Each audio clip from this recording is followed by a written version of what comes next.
శ్రీ మహాగణాధిపతయ నమ. శ్రీ గురుభ్యో నమ. కాళీకాలభైరవ స్వరూపాయ సిద్ధేశ్వరాయ నమో నమ. హరి ఓం. పూర్వం అంటే నేను మొదట్లో కాళికాదేవి అంటే నాకు చాలా భక్తి శ్రద్ధలు ఉండేవి. అయితే కాళికాదేవిని ఎలా పూజించాలో అర్చించాలో కనీసం నాకు ఆ తల్లి స్తోత్రనామాలు కూడా తెలియదు. అయితే మనసులో మాత్రం విపరీతమైనటువంటి సంకల్పం ఉండేది, ఎలాగైనా సరే అమ్మవారిని పూజించాల్సిందే కాళికాదేవిని అని. అలా నాకు తెలిసింది లలితాదేవి సహస్రనామం ఒకటే తెలుసు. కాళికాదేవి చిత్రపటాన్ని ఇంట్లో పెట్టుకొని లలితాదేవి సహస్రనామంలో మహాకాళి మహాగ్రాస అని ఆ మొత్తం ఆ 1000 శ్లోకాల్లో కూడా మహాకాళి అనేటువంటి ఒక నామం ఒకటే నేను బాగా గమనించాను. అయితే ఆ ఒక్క నామం అయినా ఉంది కాబట్టి కాళికాదేవి సహస్రనామం మనకి ఎలాగో తెలియదు, అసలు లేదేమో అని అనుకునేవాడిని.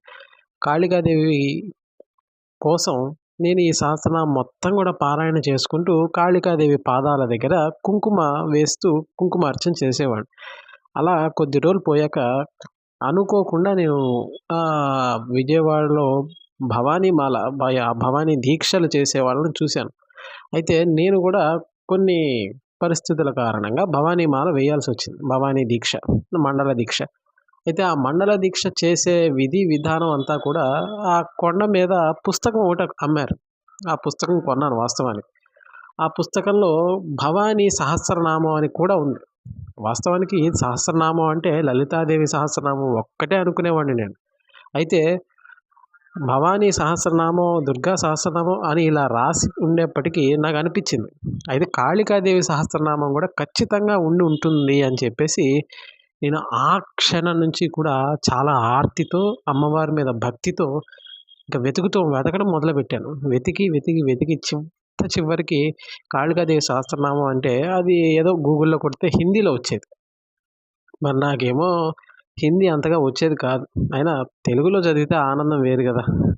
అలా వెతుక్కుంటూ వస్తే చివరికి తెలుగులో ఒక పుస్తకం ఒకటొచ్చింది.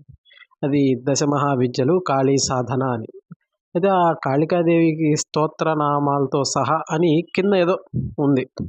అంటే అమ్మవారి సాధన విధి విధానంతో పాటు స్తోత్రనామాలతో సహా అని చెప్పేసి ఉంది. కింద శ్రీ శ్రీ శ్రీ సిద్ధేశ్వరానంద భారతి మహాస్వామి వారి ఫోటో ఒకటి ఉంది. అయితే నేను ఆ ఫోటో అసలు ఆ పేర్లు ఏమీ గమనించలేదు. నేను కేవలం కాళికాదేవి చిత్రపటాన్ని దాంట్లో సహస్రనామం అని ఉంది కదా, దాన్ని మాత్రమే చూసి ఆ పుస్తకం కొనుక్కోవాలని చెప్పేసి చాలా ఆతృతగా ఎదురు చూస్తూ ఉండేవాడిని. అయితే కొన్నాళ్ళకి నాకు అర్చక స్వామివారు తెలుసు. అర్చక స్వామివారికి కూడా నా విషయం అంతా కూడా చెప్పేవాడిని. నేను కాళికాదేవి చాలా భక్తి శ్రద్ధలతో పూజించుకోవాలండి అని. అయితే ఆయన అన్నారు, నాయనా నువ్వు మంత్రం తీసుకో, అమ్మవారి మూల మంత్రం ఏదో ఒకటి ఉంటుంది, ఆ మంత్రంతో చేస్తే అమ్మవారు ఇంకా శీఘ్రంగా నేను అనుగ్రహిస్తారు అని. అయితే మంత్రం చేయాలంటే గురువు ఖచ్చితంగా కావాలి.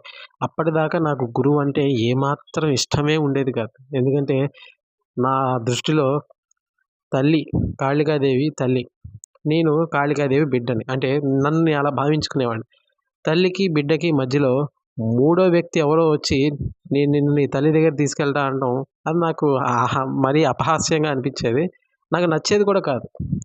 సో నేను చివరికి ఆ గురువు అనేటువంటి ఒక పదార్థాన్ని నేను వదిలేసేవాడిని. ఎందుకంటే అంటే నేను కాళికాదేవిని పూజించడానికి వాళ్ళు ఇష్టపడట్లేదేమో అని చెప్పేసి అనుకొని నేను కాళీ సహస్రనామ పుస్తకాన్ని కొన్నాను.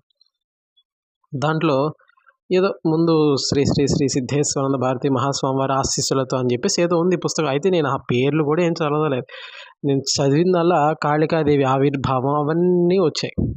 తర్వాత కాళికాదేవి మంత్రానుష్ఠానం, విధి విధానం, హోమం ఇవన్నీ వచ్చాయి. నేను అవి కూడా ఏమీ పట్టించుకోలేదు. చదవటానికి చదివాను కానీ చివరికి కాళికాదేవి సహస్రనామం అని వచ్చింది. సహస్రనామం అని వచ్చిన తర్వాత అలా ఆ 243 శ్లోకాలతో కూడిన కాళీ సహస్రనామం ఏదైతే ఉందో ఆ సహస్రనామాన్ని బాగా పారాయణ చేసేవాడిని. బాగా పారాయణ చేస్తూ కొంతకాలానికి కాళికాదేవి హృదయం కూడా ఉంది ఆ పుస్తకంలోనే. నేను హృదయం చదువుతుంటే దాంట్లో ఏదో బీజాక్షరాలు అవి ఉండేవి. అనుకోకుండా ఒకరోజు అదే పుస్తకాన్ని నేను చాలాసార్లు చూశాను. నేనైతే ఏదైతే కొన్నానో అదే పుస్తకాన్ని.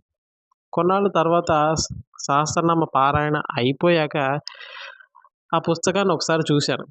పైన కాళికాదేవి చిత్రపటం ఉంది. కింద శ్రీ శ్రీ శ్రీ సిద్ధేశ్వరానంద భారతి మహాస్వామి వారి చిత్రపటం కూడా ఉంది. ఒకసారి ఆ పేర్లు అవి ఏంటో చదువుదాం అని చెప్పి మళ్ళీ చదివాను. సిద్ధేశ్వరానంద భారతి మహాస్వామి వారు మంత్ర సాధన చేయదలుచుకున్న వాళ్ళందరికీ కూడా సహకరించి ఆయన ఆశీర్వదిస్తారు అని చెప్పేసి అనుంది. అంతే.